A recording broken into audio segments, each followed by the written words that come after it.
We see an outline of a bear on fire running towards the camera. It flashes to the house of Eric Marsh, who is the superintendent of the local wildfire crew in Prescott, Arizona. He's getting all his supplies ready after being called to join in on stopping a wildfire near Phoenix. Eric's wife Amanda is already in the kitchen and reminds him of a fight they had last night, and he apologizes before heading to the fire. Eric's crew is a second-level crew, also called deucers, which means they can't go to the front lines of a wildfire. The crew is shown digging a line and burning up vegetation in an area so that if the fire gets there, it won't have more dry vegetation to fuel the fire further. Eric is greeted by a hotshot crew, which he offers some strategy to, and they tell him to do what deucers do best, which is nothing. The hotshot crew doesn't listen to Eric's advice, and the small town they were trying to protect ends up in flames with everyone trying to escape. Eric calls his friend Dwayne, who was a former fire chief, to help them get certified as a hotshot crew. They are trying to become the first municipal hotshot crew in the US, as most are at a state or federal level. At this point, we're introduced to Brendan Donut McDonough, who is sitting on the couch with his friends smoking something out of a glass pipe. While he's high, he gets a text that a girl he used to date is pregnant. Brendan goes to the restaurant she works at, and she tells him that it is his baby. He appears still high and says he wants to help out, and she says she doesn't want him to be a part of their lives. After finishing talking to her, Brendan sees a car stereo in a Jeep and tries to steal it. The cops are right across the street and arrest him. He gets bailed out by his mother, who when they get home tells him she doesn't want him at the house. Brendan goes to the wildfire crew's house with his resume to apply. One of the guys there knows him from EMT class and knows he's a screw-up, so he tells Brendan to go away. But Eric, the superintendent, asks him to come into his office to apply anyways. Brendan tells him that he has a record and that he's now been clean for 3 months. Eric tells him they're going to take a run in a few minutes and he should see if he can keep up. The crew starts running up a mountain and Brendan is trailing behind.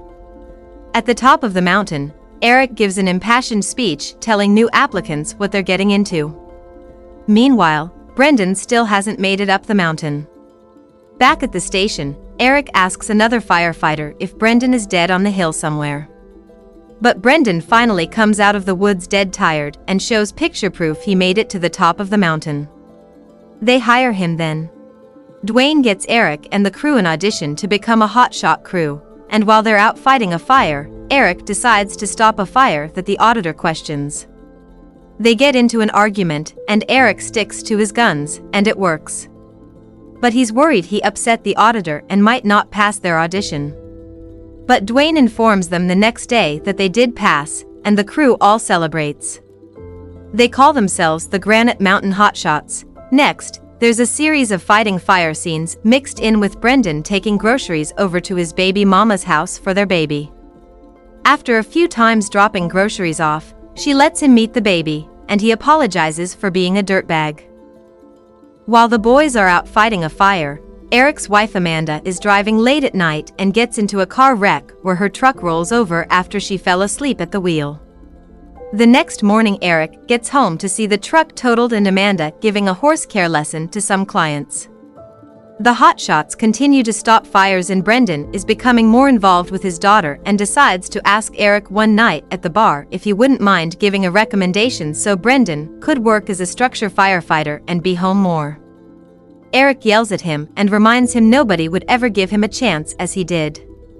They argue, and Eric leaves mad.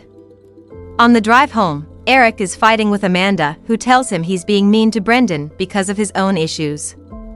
Eric gets mad and gets out of the car and walks away from Amanda, who screams that she's losing him to the fires. The next morning they're called to a wildfire in Yarnell.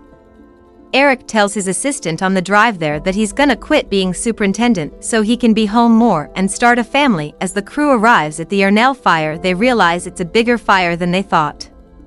They go on the far side of the fire and start to do a burn, and the water plane drops water on their burn, screwing up their tactics. As the fire grows, Brendan is sent down by Eric to be their weather watch out. The rest of the team starts to dig another line while Brendan warns them that the fire is moving fast towards them. Brendan has to get away from his spot and is helped out by one of the other teams who drive him out of the dangers of the fire. Eric and his team walk around the back of the mountain. Brendan gets back to camp safely and can hear the Hotshots crew on the radio, but the fire catches up to them too fast, and they're stuck in its path. The guys all begin to burn a circle and try and create an area with no brush around them, so when the fire comes, it won't pick up when it gets to them. They all deploy their safety covers and all lay down as the fire gets ready to sweep over them. As they're under their covers, Eric remembers the bear on fire running towards him. The fire sweeps over them.